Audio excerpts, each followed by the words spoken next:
में लूंगा मैं, अभी मैं पूजा कर लूं। बाबा ने जैसे ही आंख बंद करके हाथ जोड़े, कन्हैया ने देखा ये रोज घी दूध में नहाते, मीठे हो गए होंगे, सही उठा के मुंह में धर लिए कन्हैया कोई। बाबा ने जैसे कहा हे भगवान, नीचे देखा तो ठाकुर जी है ही नहीं। ऐसा इतना गाल फूला है कन्हैया का। नंद बाबा ने भगवान को निकाला मुख से बाहर और कन्हैया से बोले ये बड़ा बिगड़ गया है।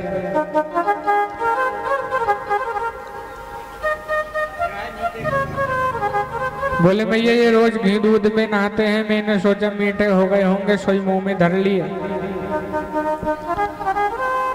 हरे एकदा क्रीडमानास्ते रामख्या गोपदारिता कृष्णोरदं भक्षित बामा इति मात्रेण निवेदयम्।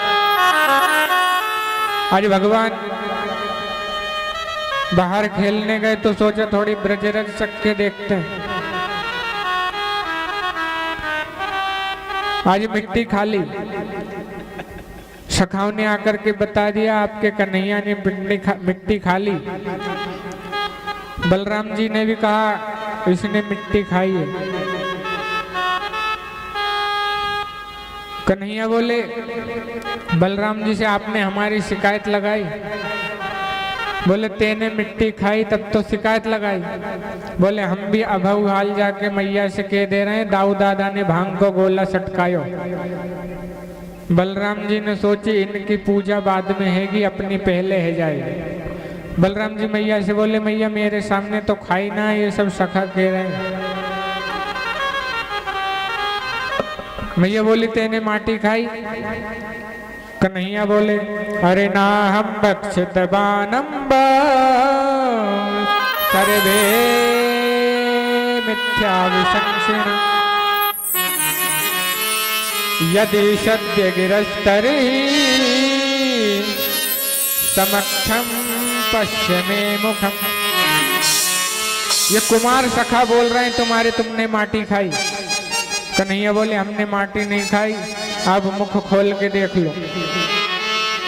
जैसे ही मुख खोला तो सारे ब्रह्मांड के दर्शन मैया को मुख में करा दिए कन्हैया ने।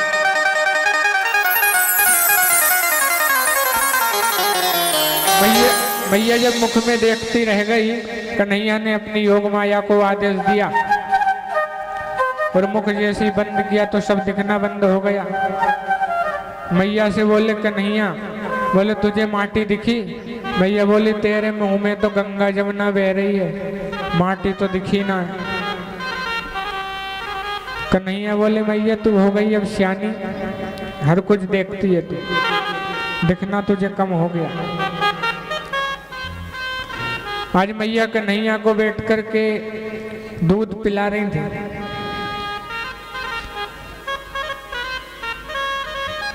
कन्हैया ने पूछा मैया तो दूध प्यारो लगे कि पूत प्यारो लगे? मैया बोली कोई भी माँ हो सबको अपना पूत प्यारा लगता है। इतने में मैया को याद आ गया कि मैंने चूल्हे पे दूध रखकर आई हूँ, और मैया ने कन्हैया को रखा नीचे और गई दूध के पास। कन्हैया बोले अब हाल मोहते कह रही थी कि मोह पूत प्यारो लगे और अब दूध के पीछे भाग रही। कन्हैया ने जब ये देखा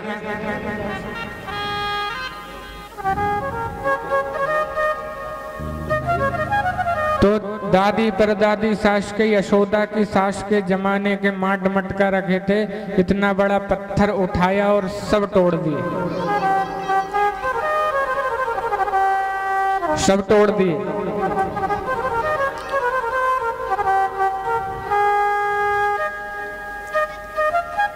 मैया ने बाहर आकर के जब देखा कि कन्हैया ने सब चकनाचूर कर दिए, माट मटका जितने भी रखे थे,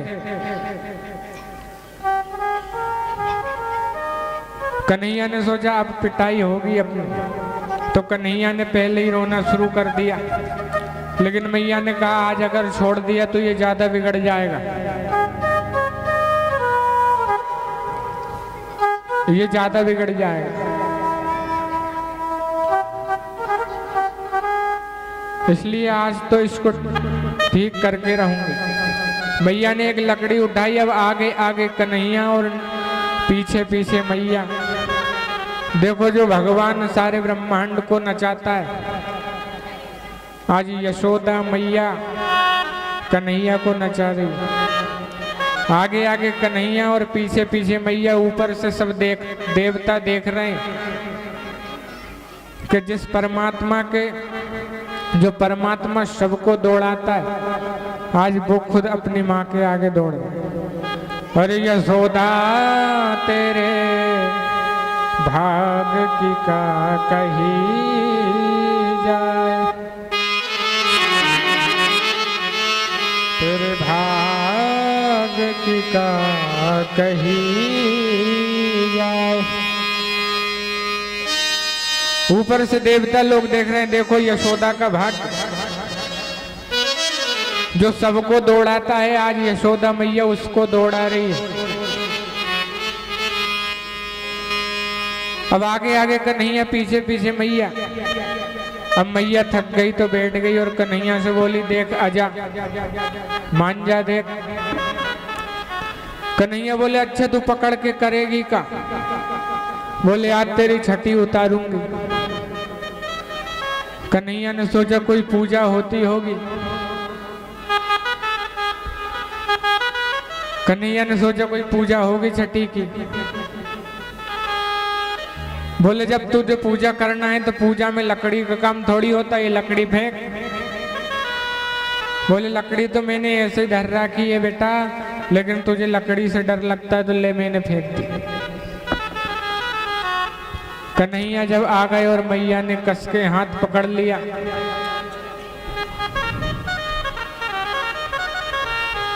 अब कस के हाथ जब पकड़ा तो बोला, तूने बहुत नाक में दम करके रखा, जब तूने मेरे सामने मेरे माट मटका फोड़ दिया तो उन गोपियों का तू क्या हाल करता होगा जो तेरी शिकायत करने आते।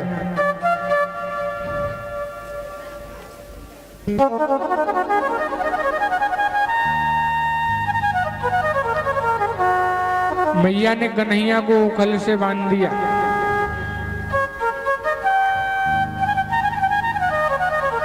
दो उंगल रस्सी कम पड़ी। दो उंगल रस्सी कम पड़ने का मतलब है कि हम जब भगवान की सेवा करते हैं ना, तो एक हाथ हमें आगे करना है, जब दूसरा हाथ भगवान आगे करते हैं तब रस्सी जुड़ती है। उखल से बांध दिया।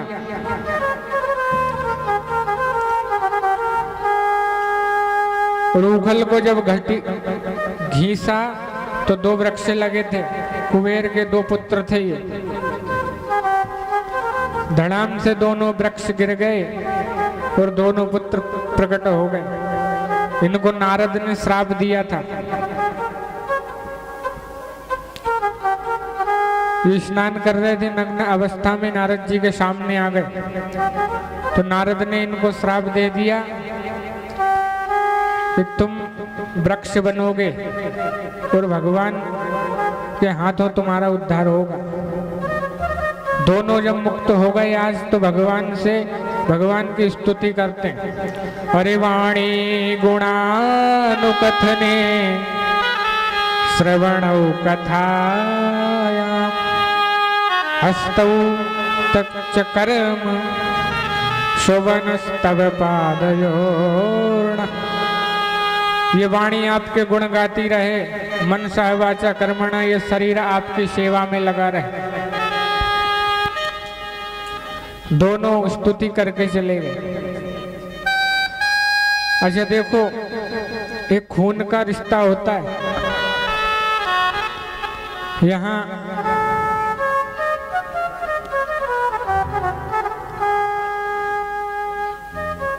यशोदा मैया और नंद बाबा पूर्व जन्म के धरा और वसु नाम के हैं। ये बहुत बड़े राजा थे। इन्होंने प्रजा पर जब सब लुटा दिया, एक संत यशोदा के पास आए जो पूर्व जन्म में धरा थी। यशोदा जी बड़ी सेवा करती थी संतों, लेकिन इनके पास कुछ नहीं था। एक सेठ से उधार लेने को गई तो उसकी नीयत खराब हो गई।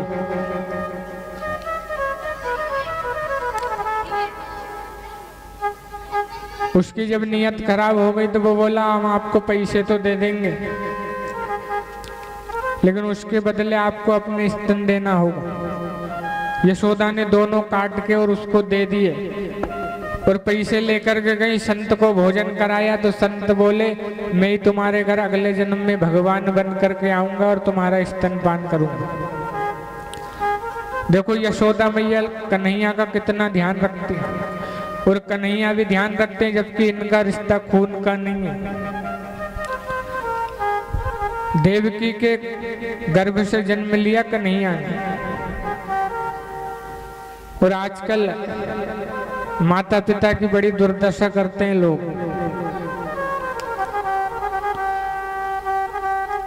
कई वृद्धाश्रम में छोड़ देते हैं।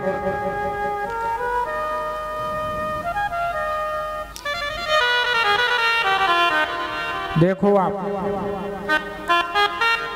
अच्छा ये सब बहुएं आ जाती है ना, उसके बाद होता है। आजकल बहुओं ने माँ को अपने बेटे से अलग कर दिया और बेटों को अपनी माँ से अलग कर दिया। ये शादी करके आते हैं, उसी दिन से कहने लगते हैं अपन तो अलग हो जाते हैं।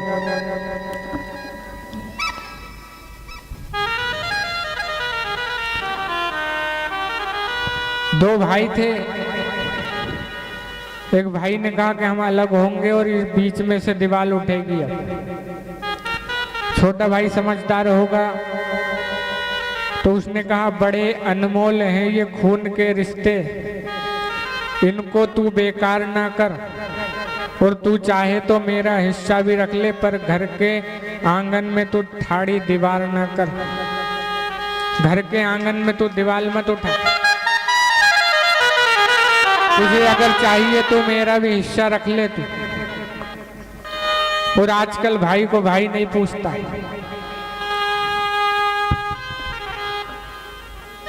आजकल तबीयत अगर खराब हो जाए ना तो कुछ देने की तो छोड़ो, ये भी नहीं पूछते आप कैसे हो भैया, आपकी तबीयत कैसी। और आज की बहुएं जो होती है ना बड़ी खतरनाक होती है। ये अपने बेटे को अपनी माँ से अलग कर देते हैं। एक बेटा अपनी माँ के पास गया गांव में,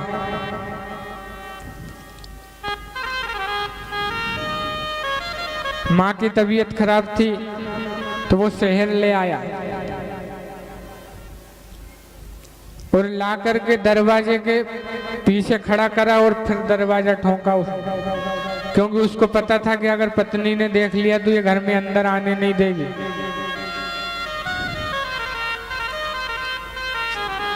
उसने जब दरवाजा ठोका, उसने माँ को देख लिया, बहू ने।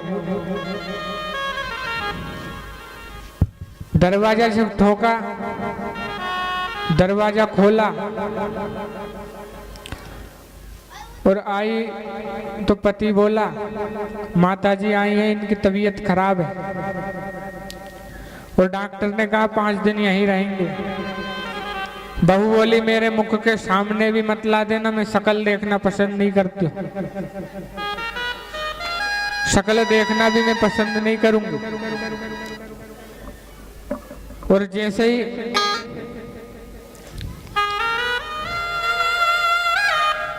ही जब माँ को देखा तो वो उसकी माँ थी, उस बहू की माँ थी वो। बोले आपने इतनी देर से क्यों नहीं बताया कि मेरी माँ है, मैं तो समझ रही थी तुम्हारी माँ है। बोले माँ तेरी हो या मेरी हो, माँ तो एक ही होती है। और जैसे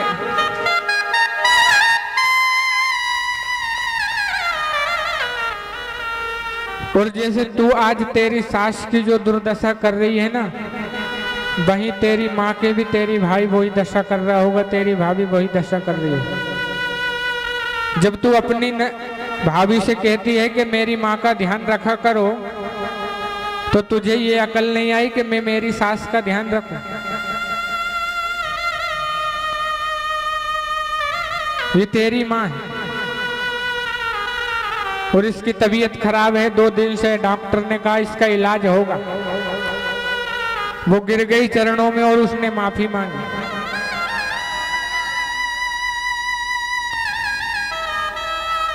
एक बहू कहीं पार्टी में जा रही थी, उसकी सास थी, तो उसने कहा हम तो वहीं भोजन करेंगे, आप कुछ भी खा लेना। सास बोली एक काम करो, सिर्फ तुम मुझे चावल बता जाओ, मैं चावल पका के खा लूंगी। बोले हम नहीं देंगे चावल। अब उसी बहू का बेटा भी वहीं बैठा था, बोले हम चावल नहीं दे रहे, आप पास में मंदिर है, मंदिर में जाकर के आप खा लेना, मंदिर में जाकर के खा लेना आप। अब बेटा वहीं था, वो सुन रहा था। अब सासू जी बोली मंदिर बहुत दूर है, मैं कैसे जाऊंगी। तो बेटा जो था बहू का, वो वहीं सुन रहा था। बेटा बोला मैं भी नहीं जाऊंगा। अब वो नहीं जाना चाहता था, लेकिन वो जबरदस्ती ले गई। बेटा बोला मम्मी मैं घर के पास, जब मैं बड़ा हो जाऊंगा तो मैं घर के पास ही मंदिर बनाऊंगा। बोले क्यों? बोले जब मेरी पत्नी आएगी और वो भी आपसे कहेगी कि मंदिर में जाके खा लेना, तो आपको थकना नहीं पड़ेगा, आपको बगल में ही चल जाना पड़ेगा, खाना खा के आ जाना। बहू को समझ में आ गया कि हमारी भी तैयारी फुल हो रही है। उसने चरणों में गिरी सास के और माफी मांगी और बोली आज से जो हम खाएंगे वो आपको देंगे। आजकल दुर्दशा हो गई माँ बाप की।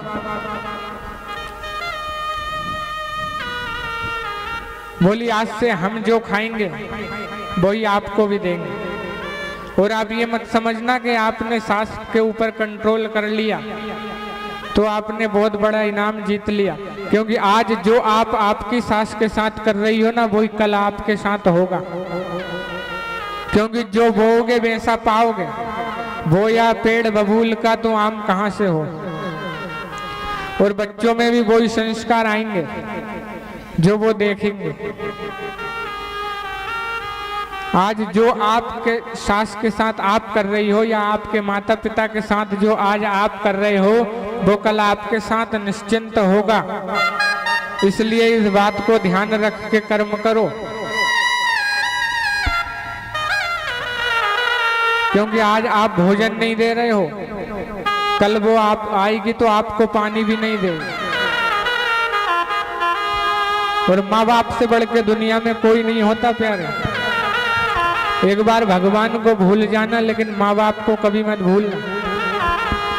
हर बात को तू भूलो मगर माँ बाप को मत भूलना। हर बात को तू भूलो मगर माँ बाप को मत भूलना। उपकार है इनके लाखों है, उपकार है इनके लाखों है। बात को मत भूलना, उपकार है जिनके लाखों है। इस बात को मत भूलना।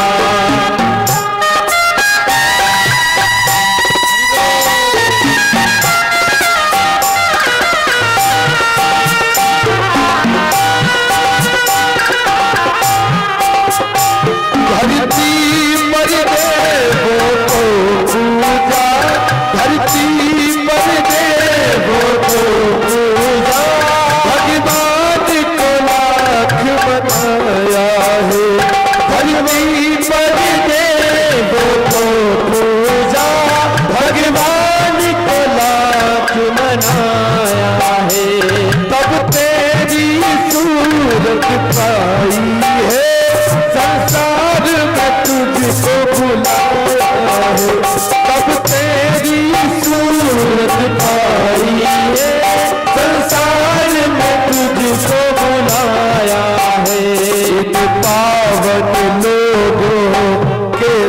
को इन पावन लोगों के दिल को पत्थर बन कर मत तोड़ना, हर बात को तुम भूलो भले, माँ बाप को मत भूलना।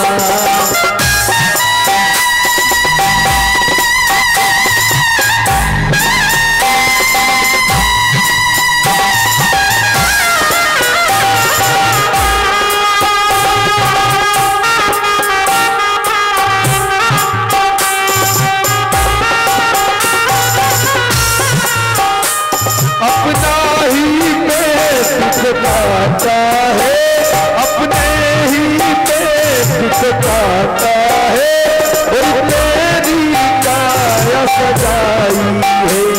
अपने ही पेट खाता है, और तेरी काया सजाई है। अपना हर को छिपाया है, अपना हर को मिलाया है, सब तेरी भूख मिटाई है, सब तेरी भूख मिटाई है। अमृत देने वालों को, इन अमृत देने वालों को जीवन में जहर मत घोलना, हर बात को तुम भूलो भले, माँ बाप को मत भूलना।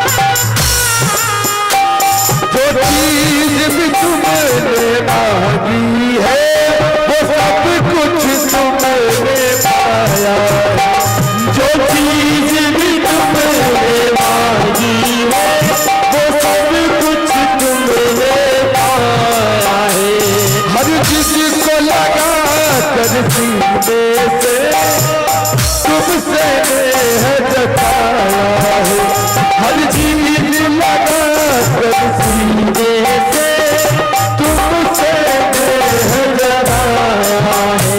इन प्यार लुटाने वालों का, इन प्यार लुटाने वालों का, तुम प्रेम प्यार मत भूलना, हर बात मत भूलो भले, माँ बाप को मत भूलना।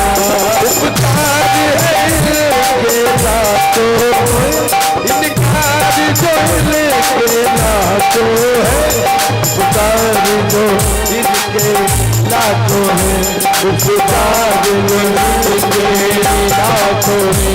इस बात को भूलना, हर बात को भूलो भले, माँ बाप को मत भूलना, माँ बाप को मत भूलना।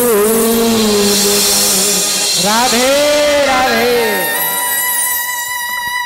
माँ बाप को कभी मत भूलना प्यारे।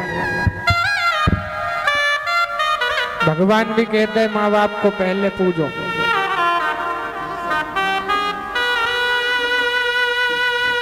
संतों को, ब्राह्मणों को, माँ बापों को पहले पूजा करो, ऐसा भगवान भी कहते हैं।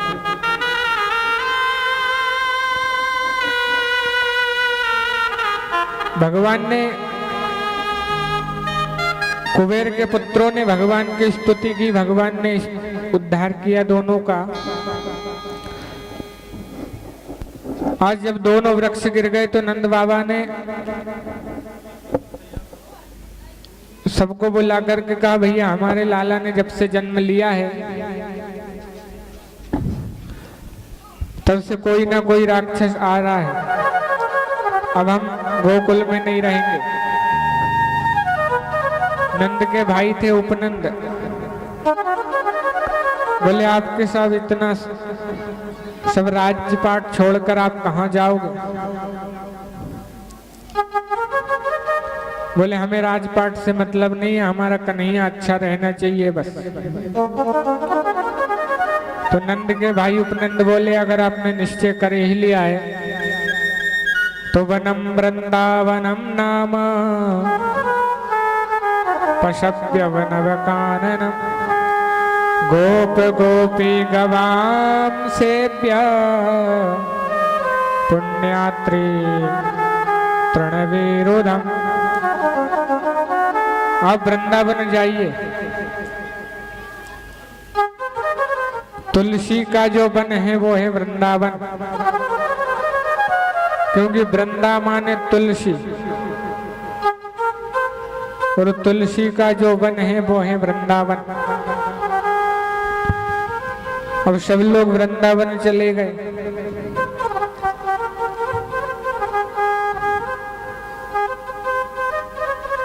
अब वहां रहने के लिए जगह तो है नहीं, तो बैलगाड़ी के नीचे सब रह रहे हैं। कन्हैया बोले मैया अब मैं तो चराऊंगा गैया। मैया बोली अभी तू छोटो है लाला, अभी तू गैया न चरा, अभी बछड़ा चरा। आज भगवान बछड़ा चराने गए तो बछड़े के रूप में एक राक्षस आ गया, वत्सासुर। भगवान ने उसका उद्धार किया। एक पानी में बगुला खड़ा है, ब्रजवासी बोले कन्हैया देखो कितना बढ़िया बगुला खड़ा है। भगवान बोले ये कोई अच्छा बगला नहीं है, ये बकासुर है, पूतना का भाई है बकासुर। बकासुर की चोंच पकड़ी और दोनों चोंच ऊंची कर दी, उसका उद्धार हो गया। अब दोनों भाई अलग हो गए, बलराम जी की मंडली अलग चलती है, वो गऊ चराने जाते हैं और कृष्ण बछड़े चराते हैं। आज सब लोगों ने मीटिंग करी, अब तो 4.5 वर्ष के हो गए और अपनी मंडली देखी कि सब कैसा चल रहा है।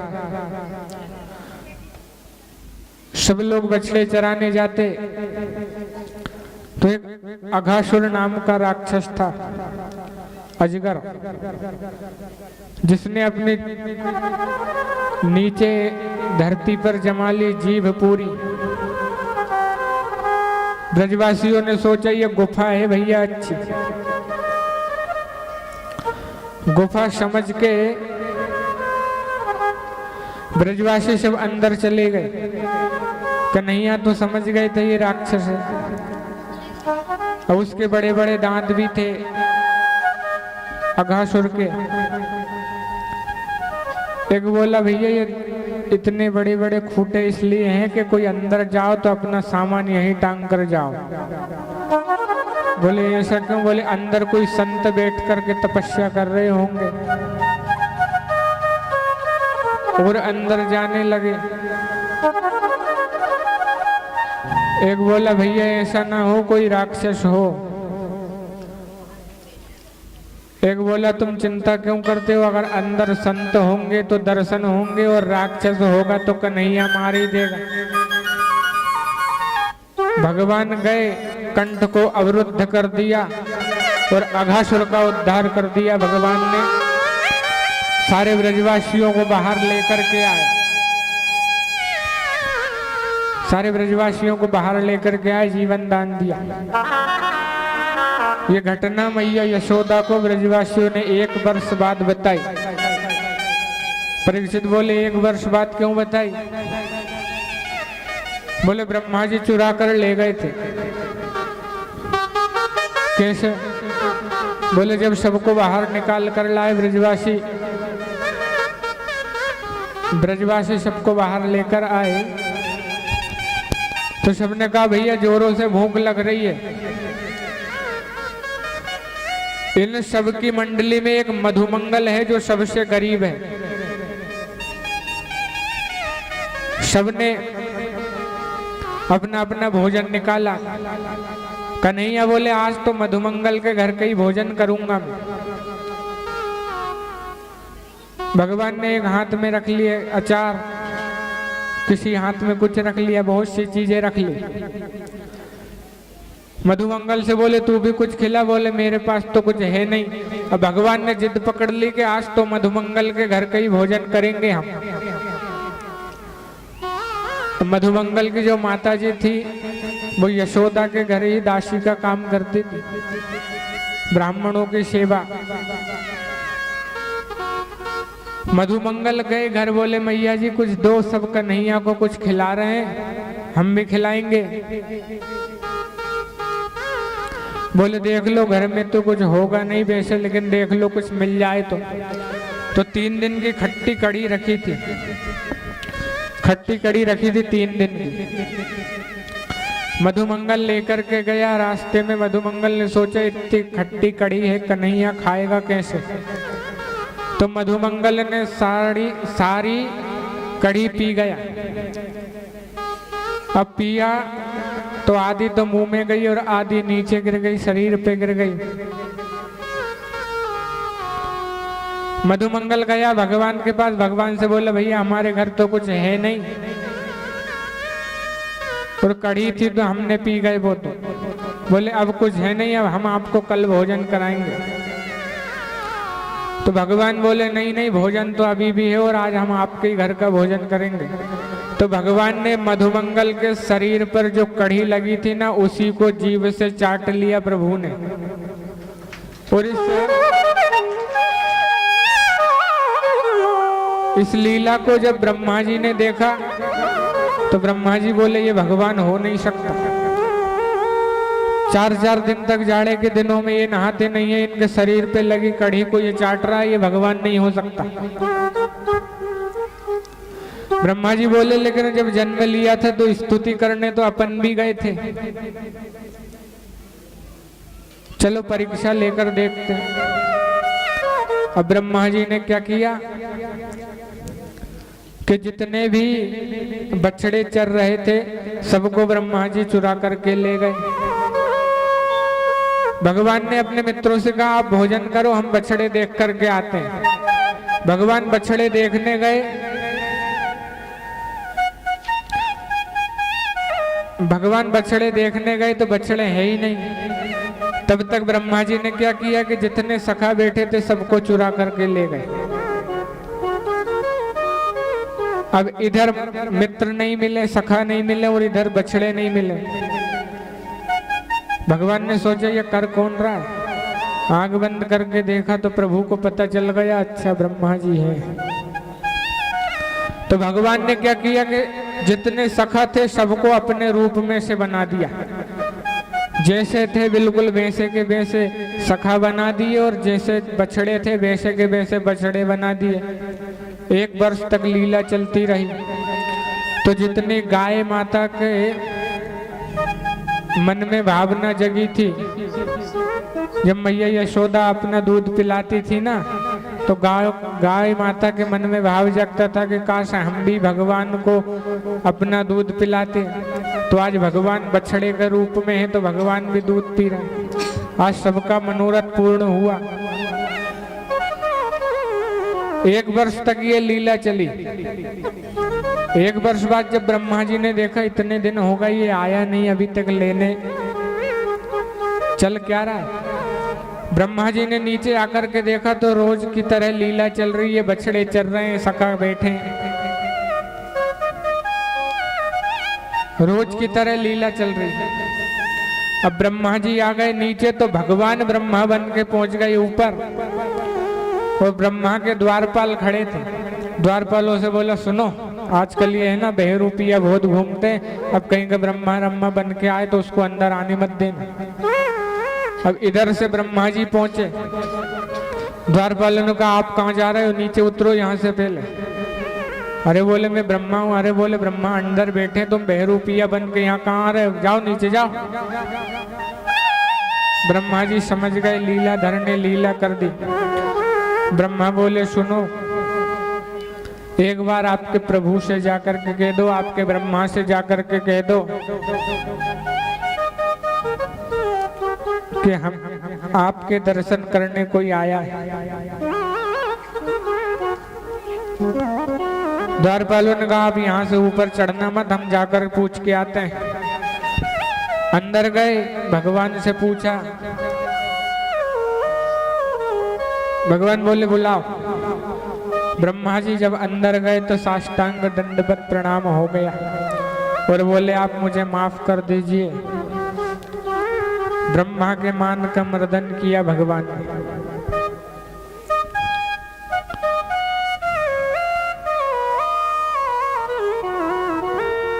एक राक्षस था धेनुकासुर,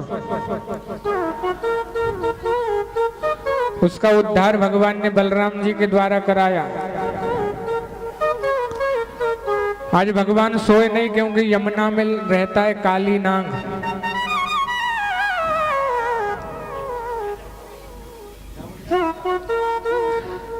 कालिया नाग के पास गए भगवान, इसने यमुना को गंदा करके रखा। भगवान बोले काली नाग की पत्नियां बोली आप यहाँ मत आओ, हमारे नाथ गुस्से में हैं और आपको छोड़ेंगे नहीं। भगवान बोले हम उन्हीं से तो मिलने आए हैं।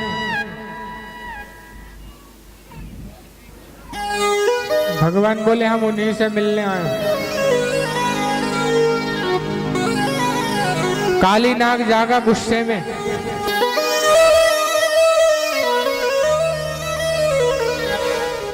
और 1000 फन थे उसके। अपनी पूंछ में भगवान को बांध लिया उसने। भगवान ने अलग किया पूंछ